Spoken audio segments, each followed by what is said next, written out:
Cape Town, known for its picturesque landscapes and cultural richness, also has a dark underbelly of organised crime. At the heart of this shadowy world stood the Booysen brothers, Jerome and Colin, whose influence and ruthlessness reshaped the city's underworld.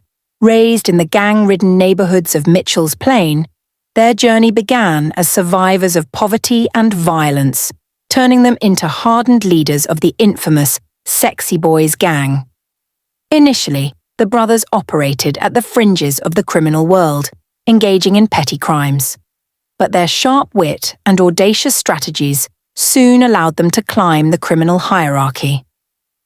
By their early 20s, Jerome had earned the nickname Donkey, a name that instilled fear in rivals. Colin, equally feared, was known for his meticulous planning and ability to stay ahead of law enforcement.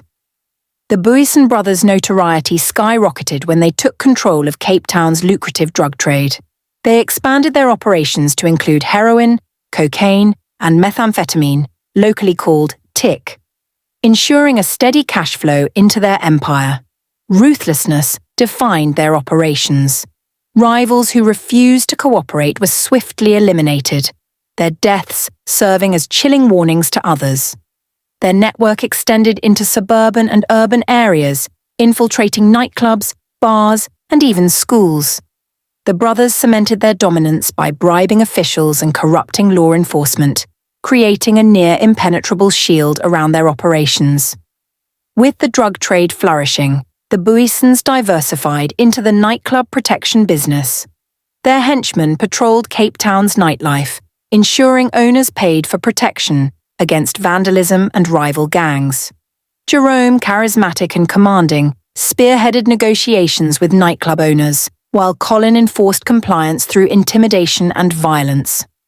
This racket turned Cape Town's glamorous nightlife into a battleground, with the Booysens at the helm of chaos and profit. The Sexy Boys, under the brothers' leadership, grew into one of Cape Town's most feared gangs. Jerome's charisma made him a figurehead for loyalty, while Colin's strategic mind ensured their operations remained efficient. Recruiting from the poorest communities, the Sexy Boys offered young men a sense of belonging and financial security. In return, these recruits became foot soldiers, enforcing the Booysen brothers' will across Cape Town.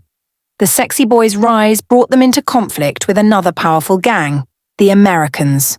The rivalry was bloody and unrelenting, with shootouts often occurring in broad daylight. The Booysen brothers' cunning strategies eventually gave them an edge. By leveraging police corruption and striking deals with smaller gangs, they isolated the Americans, pushing them into a defensive stance.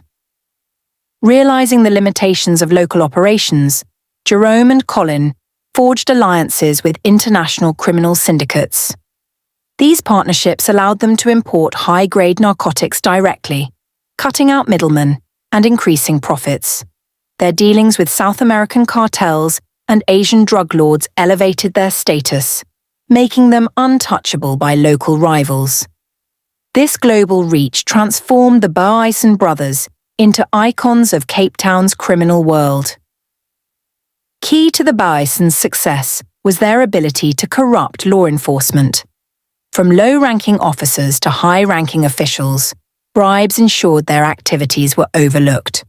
The brothers exploited weaknesses in the justice system, ensuring cases against them were often dismissed due to lack of evidence. This corruption fueled public distrust in the police and reinforced the brothers' dominance. Family loyalty was a cornerstone of the Booysen brothers' empire. They surrounded themselves with trusted relatives and friends, creating a tight-knit inner circle. This loyalty extended to their gang, where betrayal was met with swift and brutal punishment. By fostering a culture of fear and respect, the Booysens ensured their operations remained secure from internal threats. The brothers' influence extended beyond the underworld into political circles. By funding political campaigns and providing security during elections, they gained favor with influential politicians. These connections allowed them to manipulate policies and evade prosecution, further solidifying their grip on Cape Town's criminal world. While the Booysen brothers were feared, they were also viewed as protectors by some. Their donations to struggling families and sponsorship of community events earned them a Robin Hood-like reputation in impoverished neighborhoods. This duality made them complex figures, revered by some and reviled by others. Colin's downfall began when he became the target of a major police investigation. Betrayal from within the gang and increased public pressure forced law enforcement to act. Colin's arrest marked the beginning of cracks in the Booysen empire. His absence created power struggles within the Sexy Boys, weakening their control. Jerome, now the sole leader, struggled to maintain the empire's stability. Rival gangs and former allies exploited the Sexy Boys' internal conflicts, leading to a significant decline in their influence. Despite these challenges, Jerome remained defiant, using his charisma and strategic mind to stave off collapse. The Booysen brothers' decline was marked by a surge in violence. Turf wars erupted across Cape Town as rivals sought to fill the power vacuum. This escalation drew national attention, prompting calls for tougher measures against organized crime. The weakening grip of the Sexy Boys under Jerome Booysen's solo leadership opened the door for new contenders in Cape Town's underworld. Gangs like the Hard Livings, Uru Cats, and the Mongrels began carving out their territories, using brutality and cunning to challenge the Booysen brothers' legacy. These new players adopted the tactics perfected by the Sexy Boys: ruthless violence, extortion, and corrupting local authorities, while adding their innovations to the mix. The emergence of these gangs created a more chaotic and dangerous environment in Cape Town. Once unified under the dominance of the Booysen brothers, the underworld now descended into fragmented warfare. With no central force to maintain order, turf wars became bloodier, drawing even more scrutiny from law enforcement and media. The balance of power had shifted, but the scars left by the Booysen Empire remained vivid in the streets. The arrest of Jerome Booysen and the preceding capture of Colin led to one of the most high-profile trials in South African history. The courtroom became a battleground as prosecutors unveiled decades of crimes, including drug trafficking, murder, and money laundering. Witnesses, many of whom were former gang members, risked their lives to testify against the brothers, revealing a chilling insight into their criminal empire. Despite their vast resources and influence, the brothers' legal defenses faltered under mounting evidence. Their trial became a media spectacle, exposing the extent of corruption and the systemic failures that had allowed their empire to thrive. For Cape Town residents, the trial symbolized a reckoning, as the glamour of the Booysen brothers' reign gave way to the grim realities of their actions.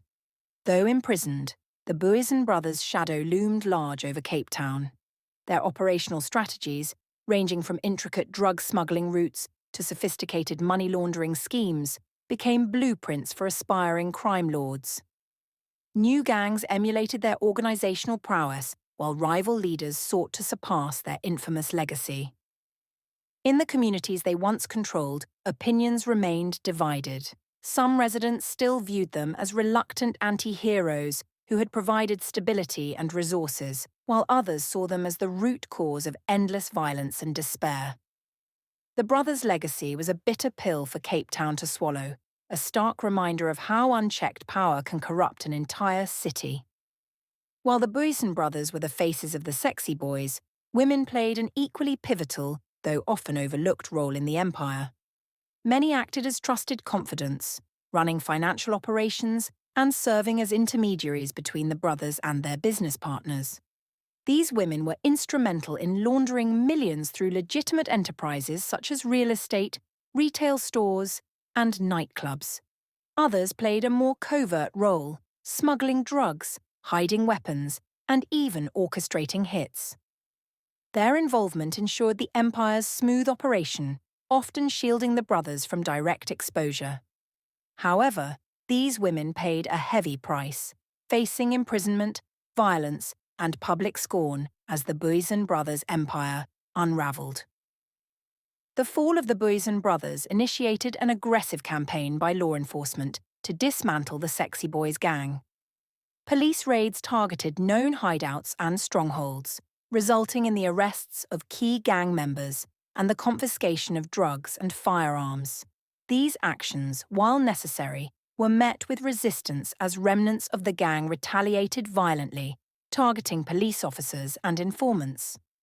Community leaders also played a critical role in this dismantling process, advocating for rehabilitation programs for former gang members and urging the government to address the socio-economic factors fueling gang activity. Slowly but steadily, the sexy boys' dominance eroded, leaving behind a fractured organization struggling to reclaim its former glory.